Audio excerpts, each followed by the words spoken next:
Hey, how are you? We are just arriving to our weekly appointment on the history behind the tweets. It's a Telesur effort to rescue journalistic programs, stories longer than 140 characters, stories that come from all corners of the world. So here we are on the history behind the tweets. Welcome, ladies and gentlemen. Son historias. Bienvenidos, bienvenidas.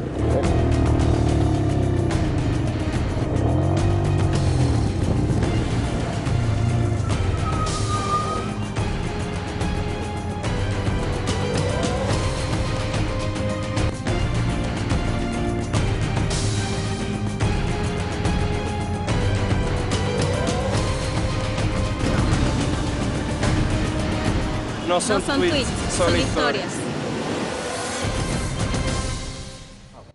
Thank you very much.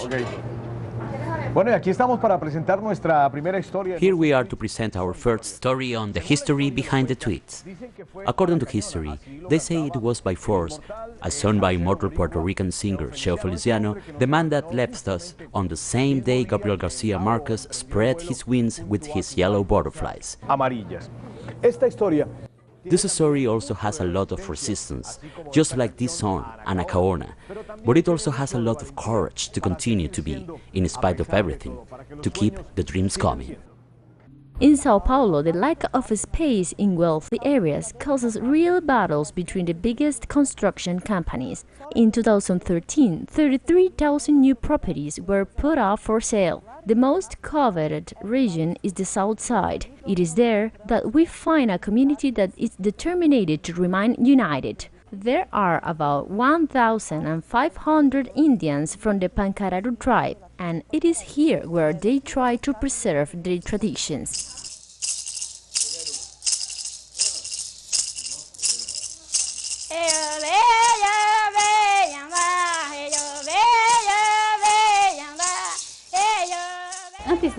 Before coming here, I was raised by my grandmother. It was very hard.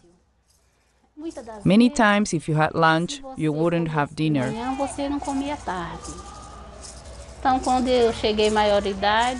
So when I came of age, I came here.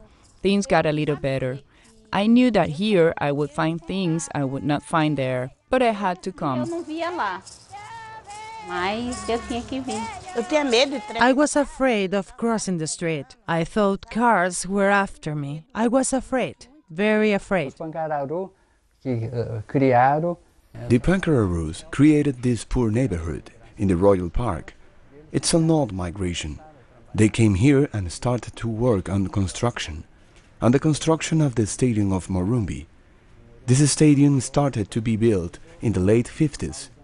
For high-class families living here, it was interesting to have people around. The men worked on the construction, and the women worked as maids. The buildings were only for the madams. In the morning you went to brush your teeth, but there was no water. Few people had proper brick houses. I came to Sao Paulo with 5 homeless children, but without any fear to live here.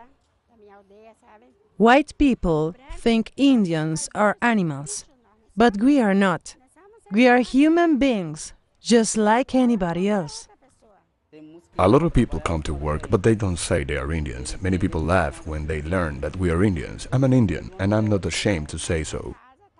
At our home, we have our culture. You know, our Indians, our priya, our traditions, our festivities. We have the campio and the maracá that is used for our traditions.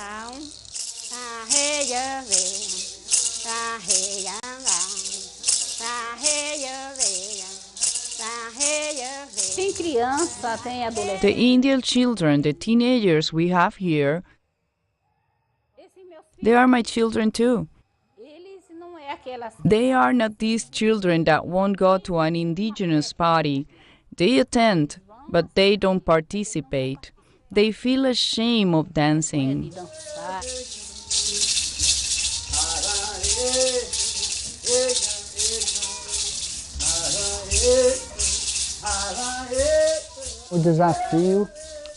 The challenge was keeping that cultural side from disappearing. They found these praia costumes, the traditional costumes, and used them for cultural events. One time, I had this discussion on whether it was right. It's different here in São Paulo. Aqui em São Paulo é diferente, né? Então também a gente precisa perceber que a People need to know that culture is dynamic and challenging. One has to adapt to live in a different context. The environment is surrounded by luxury buildings with the standards of high society, and they don't want to see this community that lives there. So there is a kind of conflict about that. There is a big struggle for local leadership, even within the association, the Pancararu, because they live there and because of the long time they have been working there. There is this struggle to turn that territory into a project aimed at all families, and the association wants to make it happen. In 2010, a big fire destroyed a big chunk of the neighborhood. Fire started in an area that was supposed to be temporary, but they had been there for 8 years already. About 200 old houses were affected. On that day, there were 3 potential fires. Everything led to believe that it was a criminal action. I wanted to help and got there running, but it was too late. The fire had already destroyed everything. Thank God, no one died. It's not the old neighborhood anymore. Dirty, muddy, and watery. Today life here is different. Today we have a doctor at the outpatient clinic that takes care of the Pancararu. There are health workers that visit us. It is all done through the association. The fact that they found this political discussion here in the city about the rights of the indigenous people has helped to raise awareness. Sure, I'm happy. But in order to complete my happiness, I had to go back. I'm not sure that this is my place. My place is there, where I was born and raised. That's my place. The city is very involving. I mean, capitalism attracts you very violently. But there is that ethnic side. That's very strong. And that gets stronger as you raise your political awareness. We have to rise, because we are Indians. We cannot die out. We have to live. It cannot be just about culture, because if that's all there is, we'd only see folklore. What gives consistency to the community is that political dimension, the struggle for rights, for the land, for differentiated education, for differentiated health care. During the 20th century, the indigenous people were becoming indigents in the big cities. Now, little by little, they are aware that by fighting hard and with unity, they can get benefits and dignity.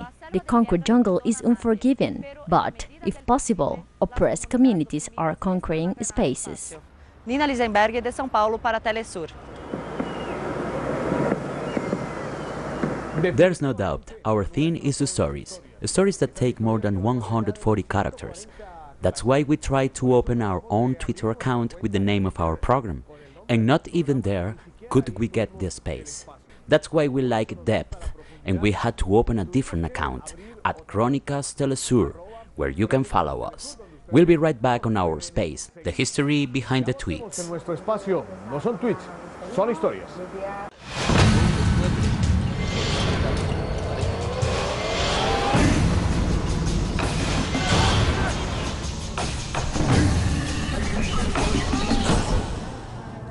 Seguimos aquí en No Son Tweets, Son Historias. Todo parece indicar que de un... We continue here on the history behind the tweets. Everything seems to indicate that for some time now, there's not one single place on the face of the earth where someone doesn't promise prosperity and development. It's enough that they set one foot anywhere, on any territory anywhere in the world, and people living there start to feel very nostalgic about the life they had before. Maria Jo. María José? Sí, bueno, en este momento nos encontramos procesando las informaciones que nos llegan de diferentes partes del mundo para transmitírselas a todos nuestros televidentes que sintonizan Telesur. Las montañas de Niyamgiri. The mountains of Niyamgiri, northeast India. Zona aislada y sagrada. An isolated and sacred area for the indigenous people living here for and thanks to their land. The indigenous people have lived here, in this community, since the beginning of time. All we have we own to Niyamgiri. The forests give us fruits, food, life, and everything we need. What does the government give us? Development has reached them in the most aggressive manner, in the most isolated places in India. Mining makes its way with the help of government projects in indigenous area of the whole country. The companies usually fund different types of state activities. One of these corporations has made its way to Niyamgiri, Vedanta. It's been 50 years since India's independence, but we still have no development. But thanks to Vedanta, the indigenous people will not be poor anymore. The project of this corporation is to exploit the resources of these mountains with the consequential displacement of the population. Our life used to be a lot better. Ever since Vedanta got here, problems never ceased. Our lands are not as good as they used to be. Crops are worse now. Opinions between members of the company and the indigenous people cannot be any more different. If Vedanta takes over our forests, we will lose everything we have. Where will we live? Where will we grow? This company is a monster. They exploit bauxite and keep the profits. All this at the expense and sacrifice of the indigenous people. Since the arrival of Vedanta, communications, education and healthcare are better. There's nothing. They only build roads for themselves. We built facilities to provide fresh water. Polluted water released by the company, it has affected our cattle and the animals of the forest.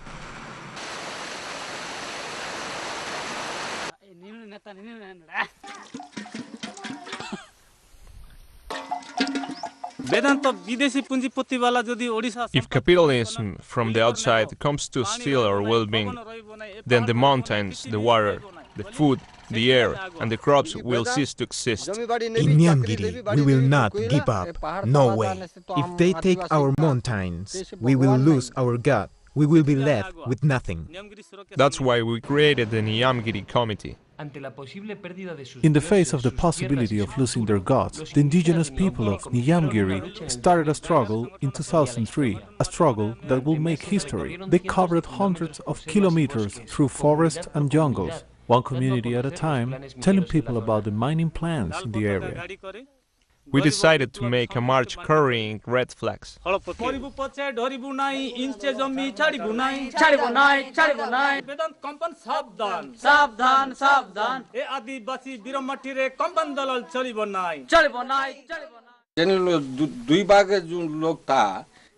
the ones that had sold their land joined us in the struggle. Yes, we are also part of this movement. It was a huge demonstration. If we raise our voice, they always send the police against us. They are always trying to scare us off. I told them they could take my life, but they will never take away my land. In the end, these communities decided to use an alternative form of struggle. Thanks to the organization they had achieved, they presented a formal claim before the Supreme Court of the country and through legal means defended their territory and their religion.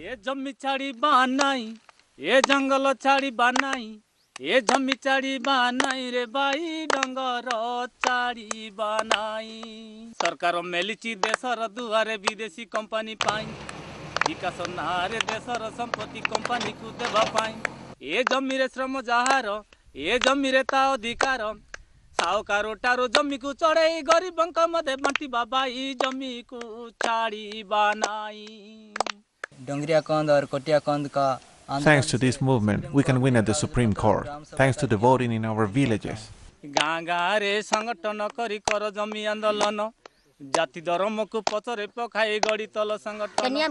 Nyangiri has protected us our whole life. It's time for us to return the favor. I'm willing to give my life to save Nyangiri.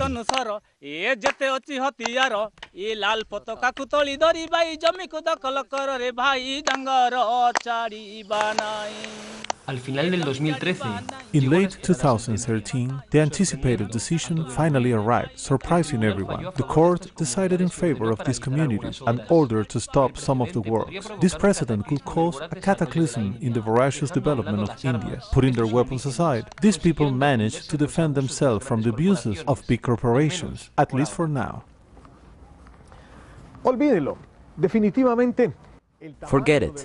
Definitely, the size of Marcelo's work could never fit in all the tweets that have been written since the appearance of this social network. The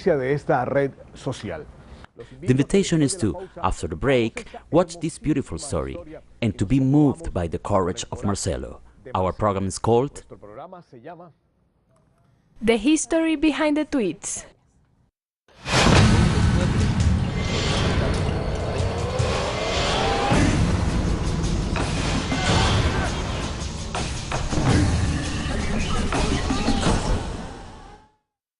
Parodiando el comercial de una famosa tarjeta de crédito.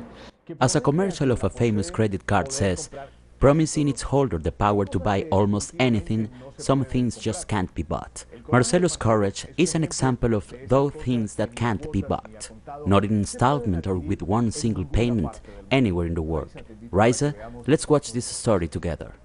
El Salar de Uyuni es un inmenso mar de blanco. The salt mine of Uyuni is a huge sea of white in the southern region of Bolivia.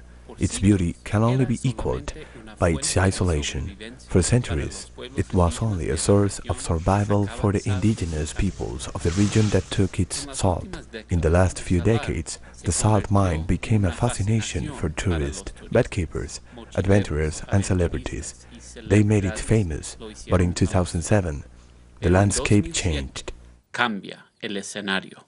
Bolivia posee la mayor reserva mundial de litio. Cuenta con más de 100 millones de toneladas métricas ubicadas entre los departamentos de Potosí y Oruro al suroeste del país. Con esta reserva podría abastecer al mundo por años.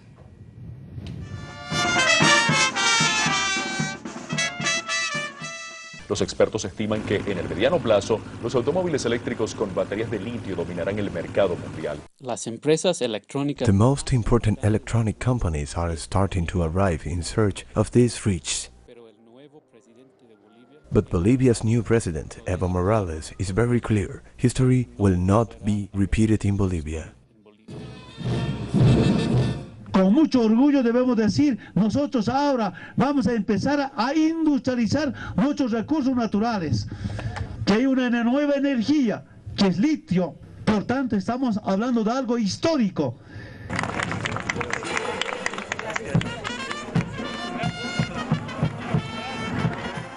En enero 2008, emprendí. In January 2008, I started the first of 7 trips in 7 years to cover the story of lithium at the salt mine. I left with one question in my mind. Can Bolivia reverse a history that has been accumulated for centuries so quickly? There, I met one of the men entrusted by President Morales with this national dream. Las bombas, vamos a bombear por acá. 10 metros, 15, 30, lo suficiente que hay el espacio de área de trabajo de la móvil drill que perfore. Coming and working at the salt mine was a rather rough change. Yo jamás había conocido el salar y noté que mucha gente con los que vinimos tampoco. Yo no sé qué hago aquí, hermano, están en el Chaco, carajo. ¿No? En este momento hubiera estado en la playa, John. En el lugar donde estamos, lo único que había era vicuñas y otros tipos de animales de la región. No había energía eléctrica. Las carreteras no eran buenas. No teníamos celular. Teníamos que recorrer 110 kilómetros para ir a Uyuni y hablar o mandar en internet. Las comunidades alrededor de esto, muchas de ellas están en una extrema pobreza. Estamos tratando de conquistar un país destrozado. Vendíamos todo y no producíamos. Era más fácil colocar un edificio en Europa que colocar un ladrillo en este lugar. Íbamos a buscar compañeros trabajadores a Uyuni. Traíamos 5, salían 3. Estás separado de tu familia, estás alejado, más tiempo pasas aquí que tu familia, es más sacrificado. ¿Qué vamos a hacer? Esa es la realidad del trabajo y es la realidad del país. Todos queremos que salga adelante el proyecto. Obligados estamos. Hay que trabajar aquí. Ya ni pensamos.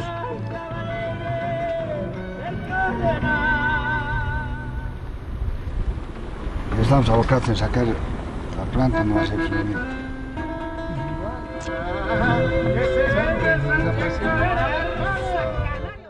Poco a poco.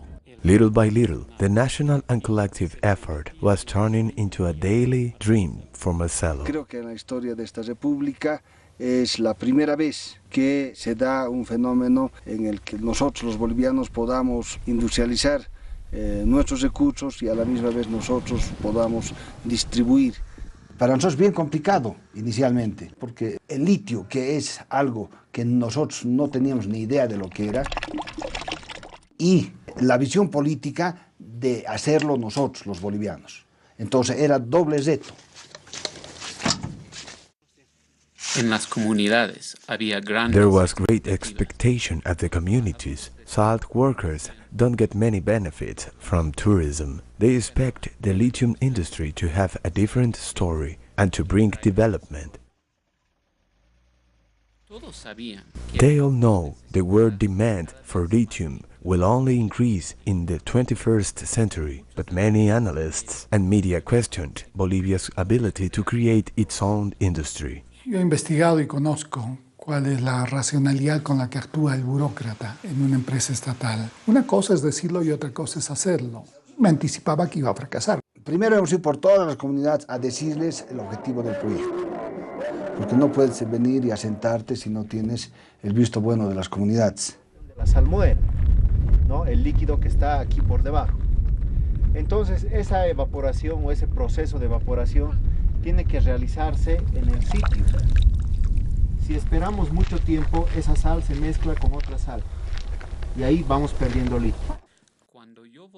When I came back to the salt mine in 2010 and 2012, visible progress was little. It is a big challenge, the difficult relationship of the high ratio between magnesium, lithium and the high presence of sulfate. Que habían expectativas que iban mucho más allá de las posibilidades del país. Y en el mundo globalizado, hoy hay que ser eficiente y hay que ser rentable. Es que hay mucha gente que cree que el litio es litio y litio y litio. Entonces no, el litio es la luz, pero a partir de ahí tenemos que trabajar en base a una filosofía de desarrollo de la región.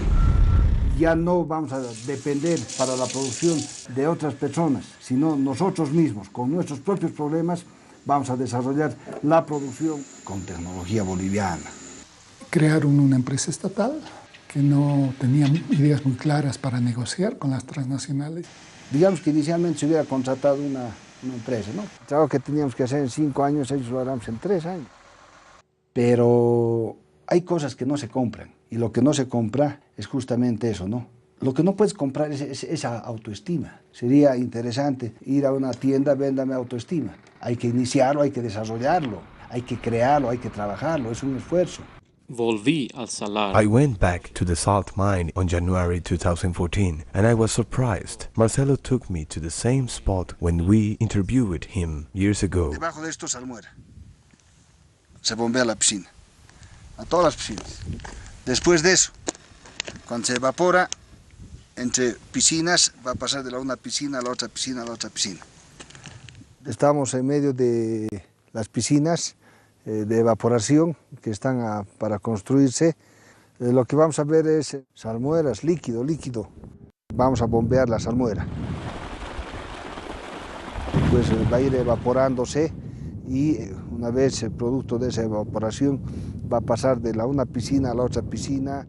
La diferencia con el 2008, con el 2009, es que antes no había nada y ahora pues ya tenemos las piscinas industriales. Cada piscina tiene 30 hectáreas y tenemos la planta de encalado y al fondo está la planta semi-industrial de cloruro de potasio. Todos decían, ¿qué van a poder sacar estos, entre comillas, bolivianos? No, lo sacamos. Tenemos el producto en la planta de carbonato de litio, ¿ya? Y es un producto nuestro, de nuestro salar. Después de tantas visitas al salar, After so many visits to the salt mine, I reflected on the 7 years Marcelo and his people have lived and worked at the salt mine.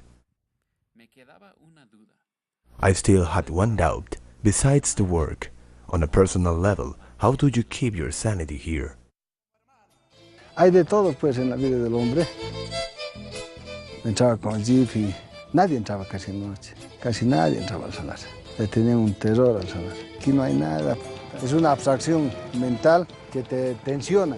Pero después que has pasado ese momento, ya viene el relajamiento. en el trabajo, They know there's still a lot of important work to do for the lithium to bring the expected economic benefits. But in 2014, the first Bolivian lithium batteries plant was inaugurated. Hemos creado algo subjetivo. Lo objetivo es el producto, el dinero, pero lo subjetivo es que la mente del hombre boliviano ya no está pensando en que alguien del extranjero lo ha de hacer por nosotros. La verdad que el estatal es lindo porque todas las regalías y la plata que sale de los minerales que estamos extrayendo entra al país. Y ese es el orgullo que nosotros decimos. Si hemos producido carbonato de litio, podemos producir lo que sea. A la cabeza de la gerencia, todo el conjunto de personas que estamos aquí, o sea, somos todos los que hemos hecho eso, con el apoyo político y económico del presidente. Hemos salido de un sistema de no querer a la patria y entrar a uno a desarrollar la patria, a quererla, a defenderla, etc. Te crea toda una forma de recién, de un nacimiento. Aquí hemos hecho los sueños una realidad, resulta que los sueños son pequeños y los hechos, las acciones son grandes.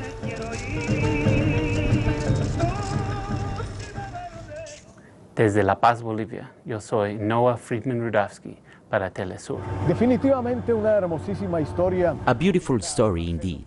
This one about Marcelo. It proves that if we want to, and if we fight for our dreams, they can definitely come true. And with the beautiful story of Marcelo, we finish this program. We invite you to drop us a line. No son tweets, son historias at telesurtv.net. Today, we were recording from the headquarters of Telesur Studios. Stories that go beyond 140 characters. Those are the stories you'll find here in our program. The history behind the tweets. The vindication of journalistic programs. Have a good time. We'll meet again next week. See ya.